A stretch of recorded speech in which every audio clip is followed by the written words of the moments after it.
Sir ఇప్పుడు వచ్చిన SI constable నుంచి ఎస్ఐగా ప్రమోట్ అయ్యాడు సార్. సార్ మనం ఏం చేసినా చూస్తూ ఊరుకోవడానికి అతను మామూలుడు కాదు సార్.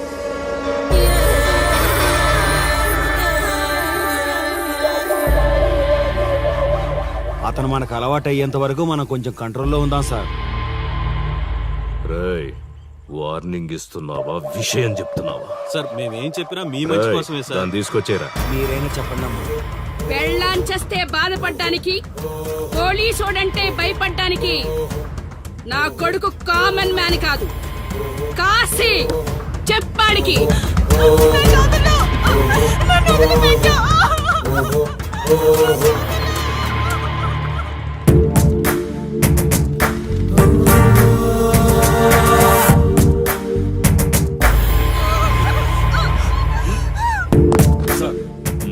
మీరున్నారంటే ఇక్కడ ఎంక్వైరీ చేయడానికి వచ్చాం సార్. కాశీ అంటే ఎవడెక్కడ? నా కొడుకు ఊళ్ళో లేడు, వస్తే కౌరెడతా, అప్పుడు రా. కనిపిస్తే అరెస్ట్ చేసి నీకు కబురెడతా, అప్పుడు నువ్వే రావాలి. నీ పెంపకం కరెక్ట్ కాదు. పదండి.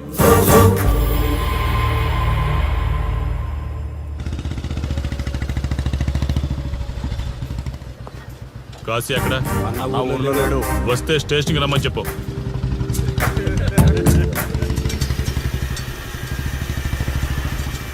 కాశీ ఉన్నాడా? ఇక్కడ లేడు. ఏమిటి సార్ ఆలోచిస్తున్నారు? హ్మ్? ఆ కాశీ గురించేనా? మీరు ఈ ఊరికి కొత్త సార్. మీ కొత్తగా ఉంటుంది, వింతగా ఉంటుంది. మాకంతా అలవాటైపోయింది సార్.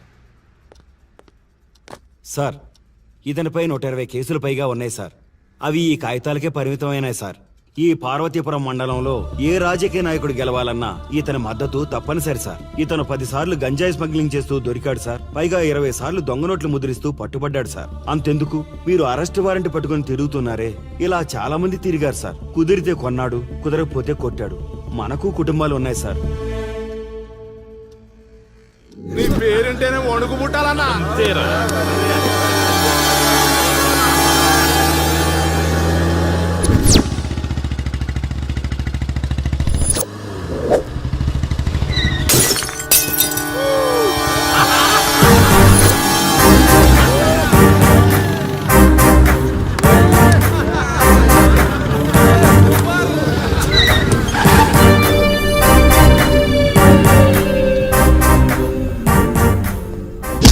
రేయ్, ఒళ్ళు బలిసిందా?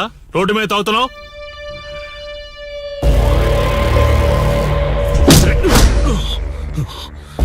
ఈ నర్సీపురం ఊర్లో కాశీ ఒంటి మీద చెయ్యేసావంటే కార్టికి టికెట్ కన్ఫర్మ్ అయినట్టే. కరెక్ట్ గా దొరికావురా.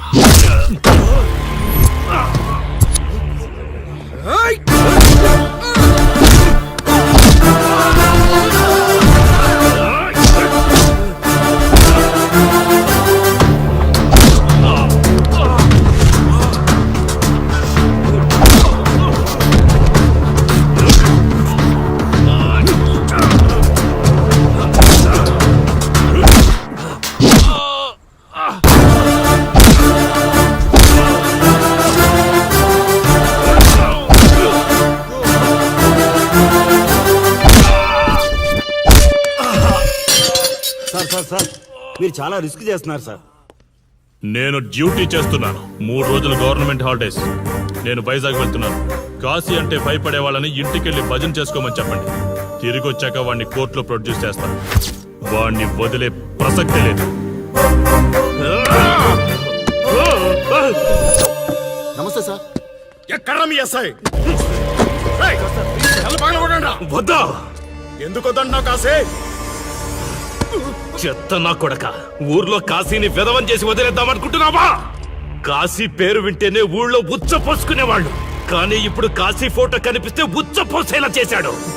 ప్రాబ్లం నాది, పోయిన పరువు నాది. నేను చూసుకుంటాను పో.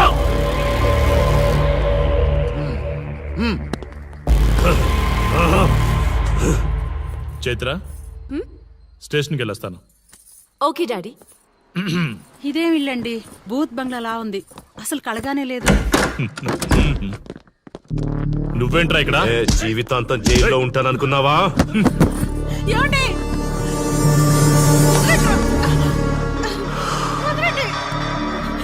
నీ ఇంట్లో అసలు అందమే లేదురా. రేయ్ ఏంట్రా వాగుతున్నావు? డాడీ ఏమండి?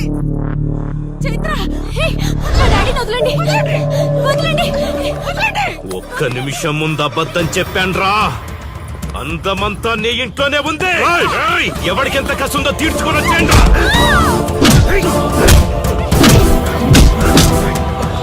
ఏమండి? ఏమండి? చైత్ర అండి చైత్ర అండి. డాడీ డాడీ వదలు.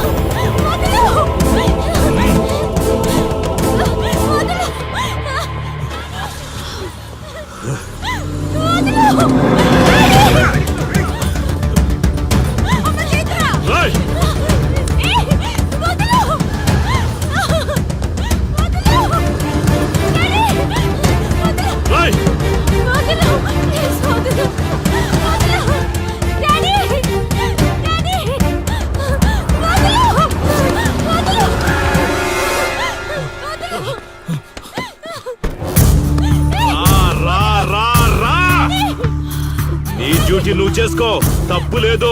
నా పెళ్ళాం కేసులో వేలు పెట్టి నా గురించి తెలుసుకోకుండా ఈ ఊర్లో అడుగు పెట్టి నేనంటే భయపడే ఈ జనం ముందు నా మీద చెయ్యి వేశావు, అది తప్పు.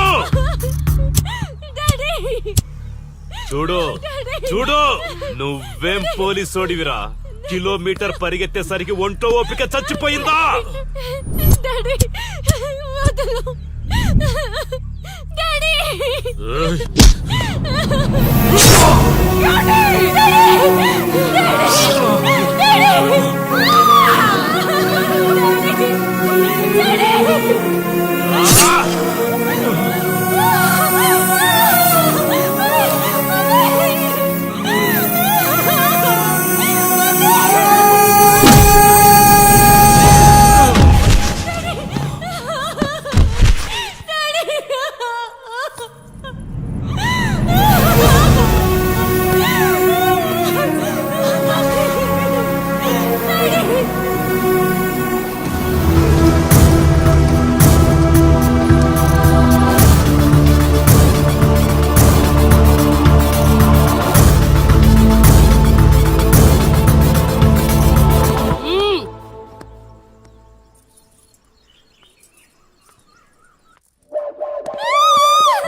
కాశీ,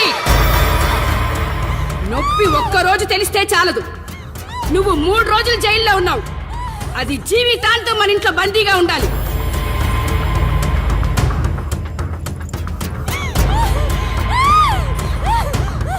కట్ర తాళి. ఎక్కడికి పోతావే?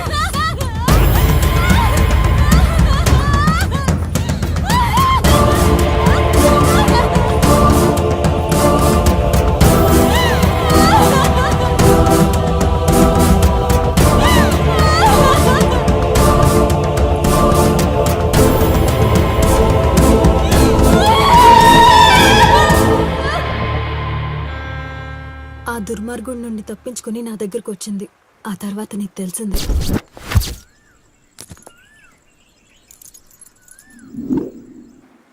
ఇంతకీ ఏ ఊరన్నావు? అదేదో పార్వతీపురం దగ్గర నరసీపురం అటబా, అంతేనా? ఒరే శర్మ గారు, ప్రయాణానికి సిద్ధం చేయరా.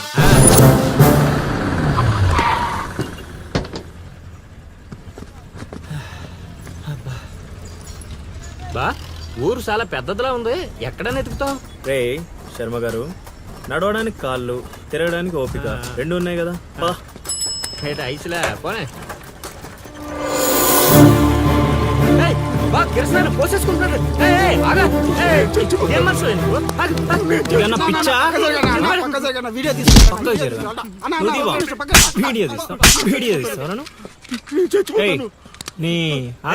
మాట్లాడుతున్నాడు కదా, ఆగలేవా? అసలు నీ ప్రాబ్లం ఏంటి?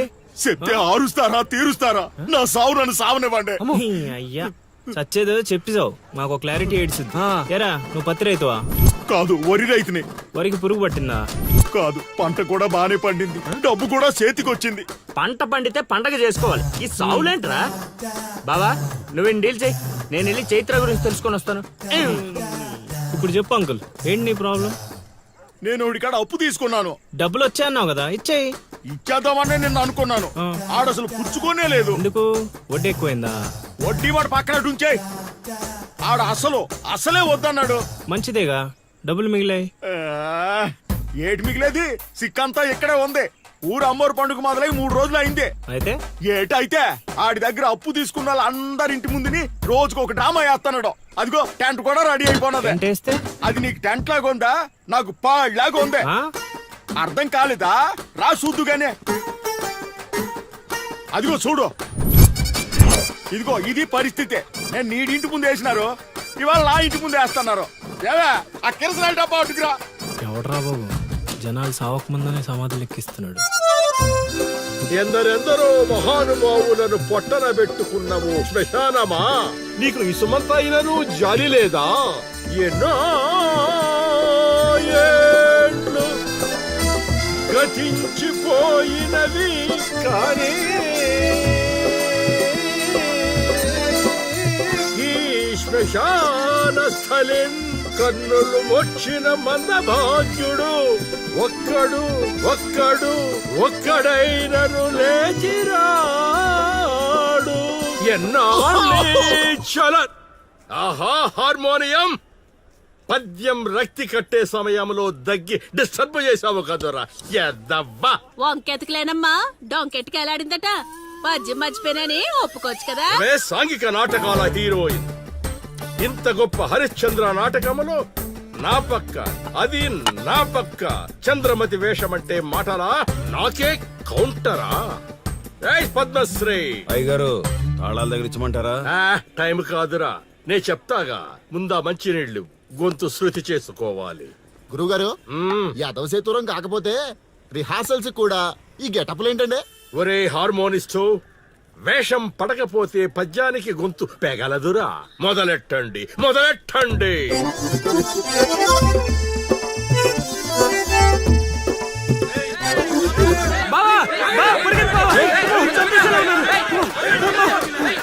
ఏం చేసావురా? నేనేం చేయలేదు బావా. ఈ ఊళ్ళో చైత్ర అనే అమ్మాయి ఉంది, మీకు తెలుసా అని అడిగా. అంతే, చైత్ర అంటే చిత్ర అని వినిపించిందట. దాని పిల్లవట బావా. అరే శర్మగా, నీ ఎంత పని చేశారా? చైత్రాన్ని చిత్ర అనుకుంటేనే 10 కిలోమీటర్లు పరిగెత్తించారు బావా. ఇంకా నయం, డైరెక్ట్ గా వెళ్ళా కాశీగాడిని అడగలేదు. కూర్చోబడిపోతుంది బావా. చైత్రం వెతికి రూట్ ఇది కాదురా. మరేంటో తమరే చెప్పండి బాబు. అమ్మా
ఏటి పాట ఆగింది? పాట ఆగిపోయింది, జనాలు కూడా వెళ్ళిపోతున్నారు. అలా కొయ్యిలా నిలబడపోతే 10 రూపాయలు ధర్మం చేయొచ్చు కదా. హతవిధి కళాకారుడు యాచించుటయా? కళామ తల్లికి తీరని అవమానము కదా. అంటే ఆ రోజుల్లో రాముణ్ణి వెతుక్కుంటూ లవకుశులు ఆ ఊరు ఈ ఊరు గానం చేసుకుంటూ తిరిగారు కదా. మేము కూడా ఓ కళా పిశాచి ఉన్నాడని. కళా పిశాచి కాదు, పిపాసి. అదే కళా పిపాసి ఉన్నాడని తెలుసుకొని ఆయన కోసం వెతుక్కుంటా. అవును. ఏమిటి, నా ఊళ్ళో నాకు తెలియని అంత గొప్ప కళాకారుడు ఒకడున్నాడా? ఉన్నాడు సార్, ఆ? పిచ్చప్పారావు అని, అలియాస్ సుయోధన సార్వభౌముడు. నిజంగానే ఏడిపించప్పారో బా. ఎందుకు సార్ అలా ఏడుస్తున్నారు? 10 రూపాయలు అడిగామా నేనా? వద్దులేండి సార్. ఆగండి నాయన. మీరేటండి, అసలే మాకు టైం లేదు. పక్క వీధికి వెళ్ళి అడుక్కోవాలి. నీకు అవసరం లేదు నాయన. ఏ ఈ రోజు మొత్తం కలెక్షన్ మీరే ఇచ్చేస్తారా? కాదు నాయన, మీరు వెతుకుతున్న ఆ పిచ్చి అప్పారావు అలియా సుయోధన సార్వభౌముణ్ణి నేనే నాయన. బాబు గారు లేవండి లేవండి లేవండి, అవసరం లేదు నాయన. ఏ మా కోసం మీరు అడుకుంటారా ఏంటి? లేదు లేదు, మీ ఆకలి నేను తీరుస్తాను. ఒరే పద్మశ్రీ, అయ్యగారు తాళాలు తగిలించమంటారా? ఇప్పుడు కాదురా, ఇంకా దానికి టైం ఉంది. ముందు వాళ్ళ దగ్గరున్న వాయిద్యాలు తీసుకో. ఇప్పుడు వాళ్ళు మన అతిథులు, అర్థమైందా? రా. ఇంతకీ మన దేవురు నాయనా? సిల్కలూరుపేట. ఓహో, అవును, అక్కడ కళాకారులు ఎక్కువే. అవునవును, అక్కడ అన్ని రకాల కళాకారులు ఎక్కువే. అవును, ఈ లవకుశులుగానే ఎందుకు చేయాలనుకున్నారు? ఏ రాముడో కృష్ణుడో చేయొచ్చుగా. అంటే చిన్నప్పటి నుంచి అలవాటు చేసుకున్నాను సార్. వయసు పెరిగిన కొద్దీ మీసాలు గడ్డాలు పెరిగిపోయాయి. అవునండి, వాటికి ఎరువులు వేయాల్సిన అవసరం గానీ నీళ్లు పోయాల్సిన అవసరం గానీ ఉండదు కదండి, వాటంతటో పెరుగుతుంటాయి. అవునయ్యో, ఈ ఊరంతా నా కళకు అభిమానులే. నా అంత గొప్ప కళాకారుడు కావాలంటే మీరు కూడా నాతో ఉండిపోండి. సార్ ఆ ఇల్లే వద్దు సార్. ఏది అదా? కాశీ అని మా బంధువుల ఇల్లే. ఓహో. అదిగో ఎదురుగా వస్తోంది అమ్మవారి ఊరేగింపు, ఆ ఇంటికే వెళుతోంది. చూడు బాబు, ఇదే మా ఇల్లు. ఈ కళాపిపాసి ఆహ్వానాన్ని స్వీకరించండి. రండి. సార్ ఇవన్నీ మీకొచ్చినవేనా సార్? కొన్ని తెచ్చి పెట్టుకుంటే నీకు కూడా వస్తాయి బాబు. పార్వతి, కళని కళాకారుల్ని అవమానిస్తున్నావు. అలానే కదా బంగారు ప్రాసులు కాస్త దాన్ని ప్రాసులు చేసేశారు. ఆ ధాన్యాన్ని బియ్యం చేసి తింటేనే కదమ్మా బంగారమైన సంపాదించగలం, లేదా బంగారంలో బతకగలం. సెహబాష్ సెహబాష్, నీ మాటతోనైనా కొందరి కళ్ళు తెరుచుకోవాలి.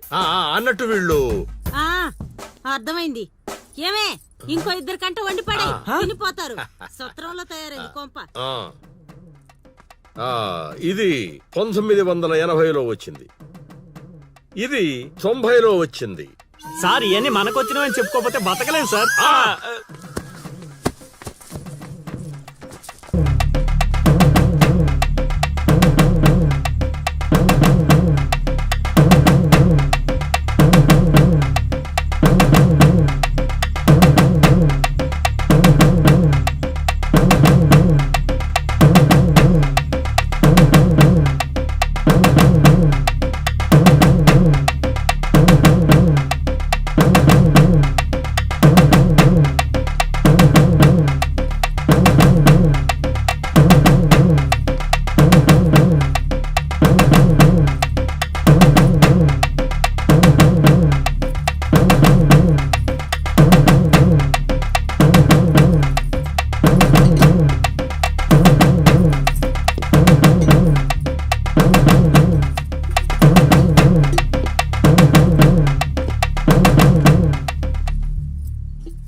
ఏం ఆలోచిస్తున్నావు?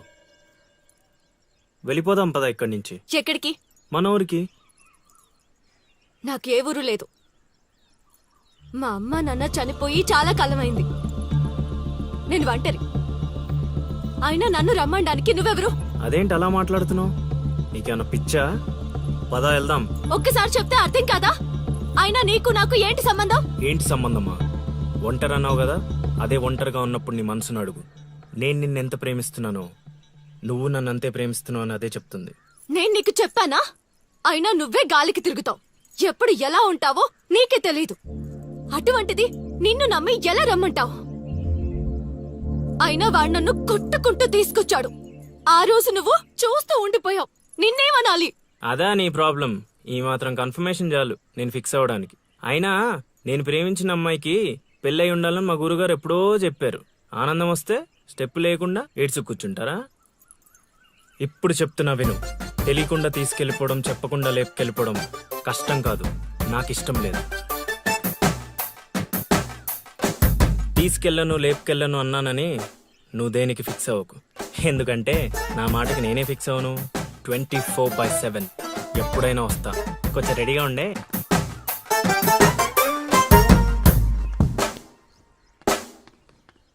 రే కాశీ, ఇంట్లో దేవుడున్నాడు. ఈ 10 రోజులు పద్ధతిగా ఉండమని చెప్పా నీకు.